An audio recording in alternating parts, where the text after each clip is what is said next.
Yo, most people believe our lives would be better if we were rich. We could afford to live where we want, spend time with people we love, and do the things that we enjoy the most. But that's not true. In this video, we'll talk about three things. Number one, how much money you have to get to be rich. Number two, how getting rich actually ruins your life. And number three, a better alternative to the traditional idea of getting rich. It's a way to have the money that you need to live a good life, but also have the time and the relationships you need to be happy. If we haven't met before, I'm Brendan and I make personal finance videos for you for free, and I'm glad that you're here. For the last decade, I've been trying to get rich, starting businesses and working 60 to 80 hours per week to become a millionaire as fast as possible and retire early. But this one book that I have right here single-handedly ruined my dream of getting rich.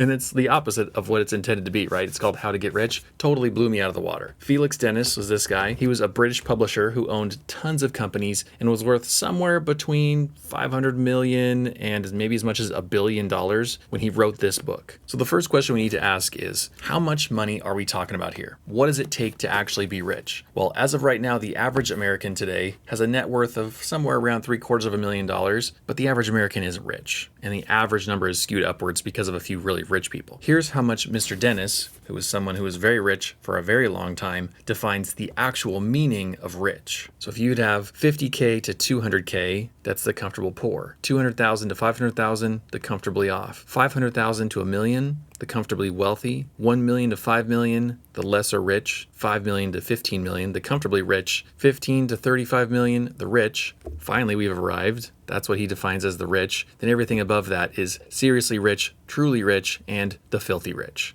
At first, these numbers are totally shocking. I'm sure you're like, whatever, dude, that is way more than I would define rich to be. And I agreed with you because initially that's how I felt too. But when you think about what it means to have the kind of freedom that we all salivate over, there's a lot of money involved. I'm a millionaire right now and no one would call me rich. No one looks at my house or my truck or my lifestyle or my bank account even and goes, wow, you're so rich. This concept is difficult to grasp, but if we imagine never worrying about what something costs, or if you imagine being able to go to dinner at your favorite restaurant, or going on that vacation to those tropical islands that you've always wanted to do, or buying your dream car, all without stress, all without even looking at a price tag. Now that's rich. To have enough money to not worry about money for the rest of your life, someone would need to have a net worth of $10 to $40 million, I would think, especially if you're on the younger side. And so before we get into why getting rich actually ruins your life, as a bonus at the end of this video, I'll share the 12 best tips that I got from this book on how to get rich and stay that way in case you still want to be rich after hearing this next section.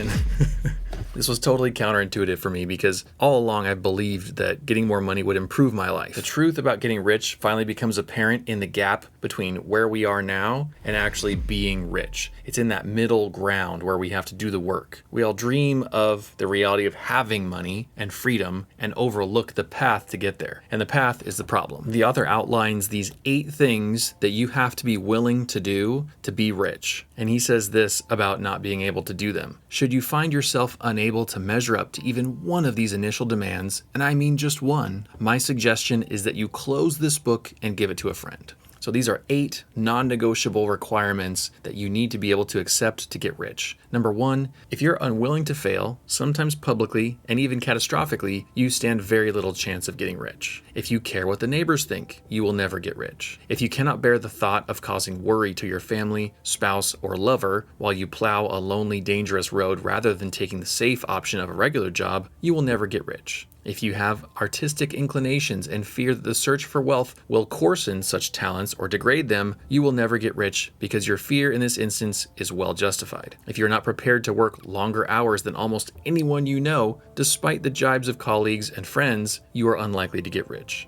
If you cannot convince yourself that you are good enough to be rich, you will never get rich. If you cannot treat your quest to get rich as a game, you will never get rich. And finally, if you cannot face up to your fear of failure, you will never get rich. The truth is that getting rich means sacrifice, and the worst of it isn't always that it's you doing the sacrificing. Oof, Felix laying it down hard on us here. My gosh. I think after reading that, as I was going up this mountain in Flagstaff, listening to it on my headphones, not these headphones, some smaller ones, because these would not be good for running, but what I thought of was making money doesn't help me enjoy my life. It becomes my life. When we have that high of a goal to have 10, 20, 30, $40 million plus, and to be totally vulnerable with you about my own life, the real reason that I've wanted to be rich is just to have time with my family and friends and to drive fun sports cars. So that's expensive. The other stuff's not so expensive. But overall, It's not that pricey. Like, the goal for me is pretty low. But after working my tail off for the last 4 years, I was paying the price. I was paying it in my marriage, with my kids, and with my health. I've gained 20 pounds and taken my wife on less than 10 dates in the last 2 years. That's not a rich life. It's an obsession. So if working to become rich is actually a terrible life, then what makes for a worthwhile goal? What should we do instead?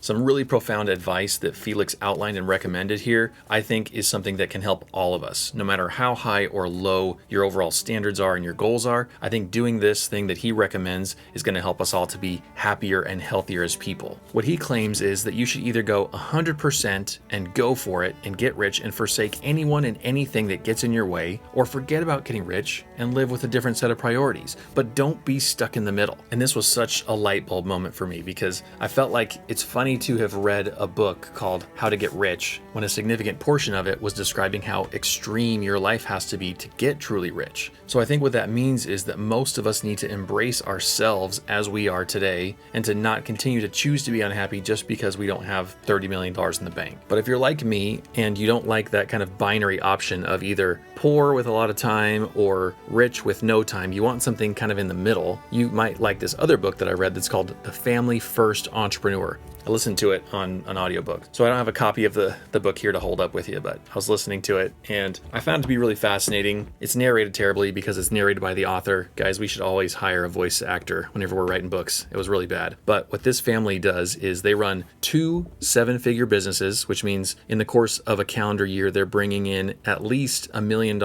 in each business gross. So it's not profit, it's just gross. But still, they're working less than 20 hours per week, which is ridiculous. And so of course, me being a nerd who wants more detail, I figured out that if both businesses do, let's just pick a number, $1.3 million per year, and they both bring in a 30% profit margin, which for his kind of businesses is totally doable. This is probably like a gross underestimation. That means that they're taking home at least $780,000 per year, working 20 hours per week each. So husband and wife, that would mean that they have an hourly wage of, get this, $19,500. I would take a $19,000 per hour wage. Come on now, sign me up for this. So what they do is they have an online business where they make custom handkerchiefs that are like embroidered for people for their wedding or whatever you want a custom handkerchief for. Then he also has like a blog and does some other stuff, which is all fine. It doesn't really matter what the business is. The foundation of the structure of how he's doing this, I think, is the real power. And so this is what I took notes on. And I went, okay, I've got to share this, because if we can have the kind of work-life balance that they have and even make significantly less money than them, that'd be amazing. So one of his theories that I think was really great is this 4-burner theory. And it's basically saying that you have a limited amount of time and energy of where you can put your focus. And you've got 4 burners and 4 possible things to be working on: business, your own personal health, your family, and your friends. You can't have all 4 of those going full blast at the same time. It's like you've got 100% energy. Where are you going to divide it between those? And that's really what Felix was saying in his book too. You can't think that you're going to be 100% on business and 100% on family and 100% on health. Like, you just can't. We have limited resources, so you have to pick and choose. And based on past reading and research that I've done, I think you would agree with this too, we do need to focus more on quality relationships, on being healthy, not working all the time, on having balance. And so I think we are potentially, if you're like me, putting too much weight in that business category. So here's the top 10 family first entrepreneur tips on how to make a great income, but how to be able to prioritize other things in your life besides just your income. Number 1, take the least risk possible. Despite what everybody thinks about entrepreneurs being risky and going out on their own and being crazy, no, the goal is to be as least risky as you can be, because that means that you're not going to set yourself up for a loss. Number 2, prioritize profit over revenue and growth. So it sounds really nice to grow. It sounds really nice to have a high bottom line as far as like, oh yeah, we did X million dollars in revenue. But if we can prioritize profit, we don't need to earn as much. Number 3, value time over money. And this is obviously like nice to say, oh great, thanks a lot. Obviously we know this, but how do we do that? His line of thinking lines up with James Clear, the author of Atomic Habits line of thinking, which is build systems. So it helps you to repeat things at a high standard, plus outsource as much as you can. If you can delegate to software, or if you have to delegate to people, that's going to be a lot more efficient than you having to do all that work. Even though I feel the same way, if I can do it myself, I know I'm going to save money. I know I might feel like I'm saving time, and in the end, I probably won't. But it's difficult to distinguish that and say, no, I've got to value my time. I've got to be willing to pay money to someone else or some other service to get my time back. Entrepreneur tip number 4 is know ahead of time that doing what you love is not a prerequisite for this, for what you choose to do as far as business goes. Because when you start a business, you end up spending most of your time doing something else besides the thing you really love doing. So if you haven't started a business before, the funny thing is that let's say you want to be a photographer, right? So you're going to go, oh, I'm going to take pictures for a living. I know that I love doing this. I know that I want to go take pictures. Well, even though you do get to spend your time taking some pictures, click, click, click, click, it'll be really fun. You'll have a little bit of your actual workday doing that. By far, the vast majority of your workday will be finding clients, setting up meetings, editing photos, replying to your client whenever they want some edit done a different way, invoicing for the photos, chasing them down when they don't pay for the invoice, setting up your website, or managing your physical gear and your camera, running your social media, like all this other BS. All that stuff is the surrounding orbit around the core business. And the truth is that's the way it is with like every business. I work in construction full time. We don't spend a whole lot of time building. We spend a lot of time dealing with the things that hinder us from building. And so we have to realize that we won't spend a lot of time doing what we love. We're going to spend our time running the business. Number 5, keep your day job while you build your side hustle. And then when it proves itself, you can quit finally. I think this is really wise. It's what I'm doing right now. I think it's great. Number 6, start before you're ready. And the reason for that is there's no such thing as having enough time and feeling ready and having all the things figured out, having all the answers. You'll never be there. So we all have to start before we feel comfortable with it. Number 7, in a similar vein, fear setting exercises help a lot. These are made really popular by Tim Ferriss. And basically what you do is you go, what's the worst case scenario here? Let's say I start out and I try and do my photography business and I go for it and I put myself out there and I have all this time and energy and money spent, and then it flops and everyone laughs at my photography. And you really think through what that failure would look like and feel like and what you'd have to do. And the funny thing is that most of the time, just putting all that into specifics helps us figure that out and go, oh, well, I can live with that. Or if that's the case, then I'll take a class and I'll get better at my photography, or I'll just keep shooting, or I'll just whatever. And it's almost like the unknown is scarier than figuring out what the known likelihood is. And so fear setting exercises are one of those really great but very uncomfortable things to do. Number 8, surround yourself with like-minded people. If everyone around you is full of doubt and fear, they'll stop you from succeeding. This one is tough but necessary. I've done a little bit of that myself and it's painful, but in the long run it works out. Number 9, optimize with software instead of people as often as possible. The reason for that is less mistakes and less overhead. And number 10, also know you don't have to have the fanciest apps and gadgets and gear and all this stuff to succeed. See how far you can get without buying all that schnazzy new stuff or signing up for that expensive app, and then make sure you have to have it before you spend your vital cash on it. I wish I would have read that 2 or 3 years ago. I've got this whole room full of stuff that I may or may not need, but here we are. And this is so much more along the lines of the business that I want to grow and I'm working on. In theory, having $50 million sounds great. I'll buy a new 911 every year. I'll go here, I'll go do there. I'll dream of how I'll use all this money. But when I really stop and consider what it takes to get there and what that path, what that road to $50 million looks like, I'm more than happy to settle for less. So now, for those of you that still want to get rich, here are the top 10 business tips from Felix Dennis in the book, How to Get Rich.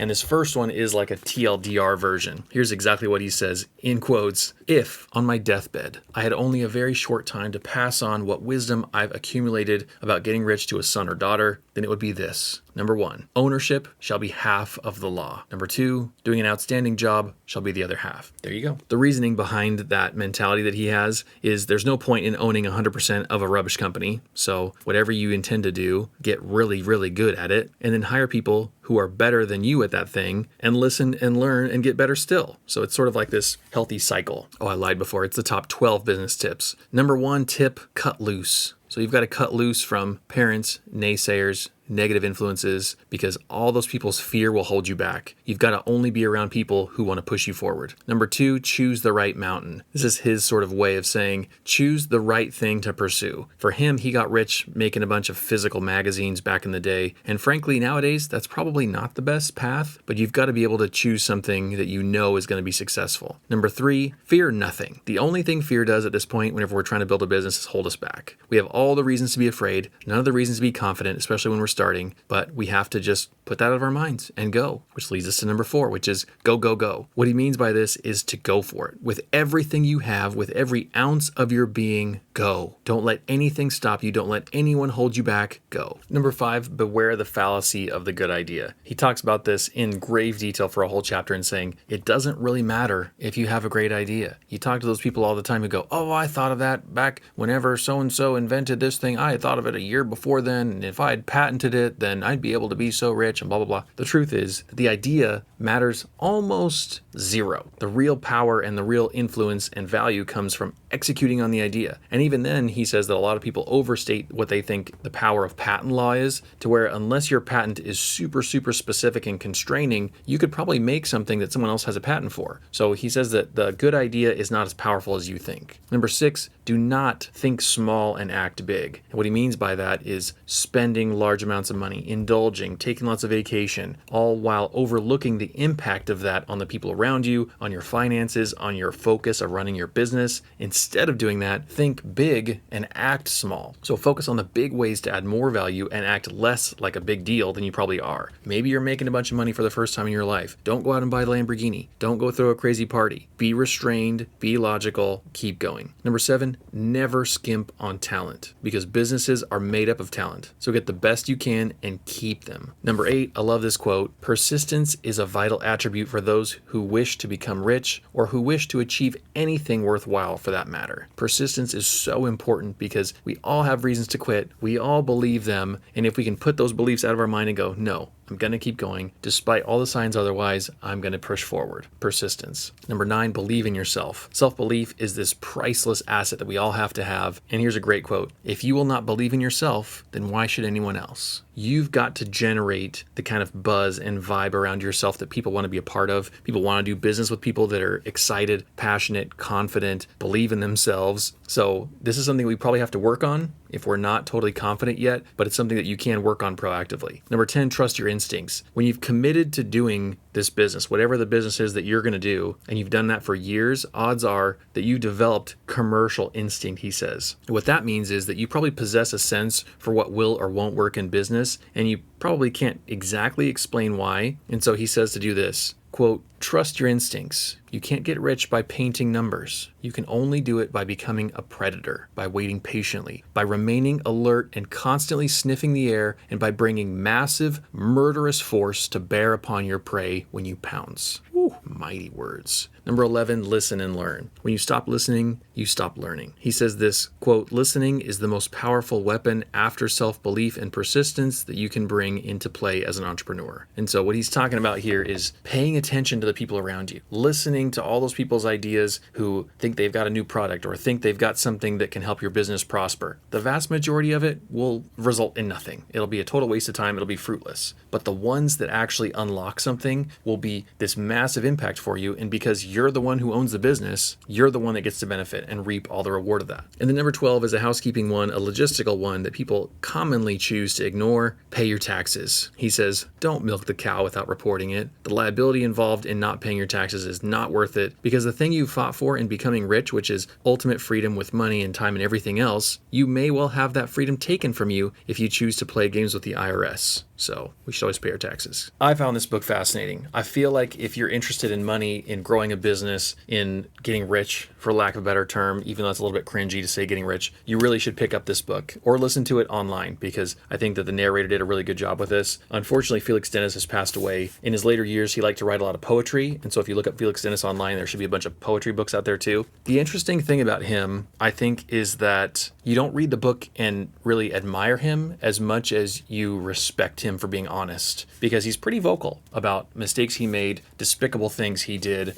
regrets that he's had about his life and what he would do differently if he could again. And he's giving you all these tips along the way as far as running a successful business. So I think I respect the guy. I don't think I would have especially liked him. Like, I don't want to go spend a vacation with the guy. But in the end, I really respect his bluntness and his straightforward nature, which is missing in a lot of books and a lot of videos and things nowadays. A lot of it's very bland and generic and whatever. And he's like the opposite of all that. He's pointed and specific and blunt and vulnerable. So really, really great read. If you want to get rich slowly like I am over time by investing in the stock market with whatever money you have handy, a link to my class that I made just for teaching you how to do that is in the description. In the meantime, watch this video next, and I'll see you next time. Bye. Secret comment word for today is orange, because check out this guy's orange socks and that cover of that book. Wowzers.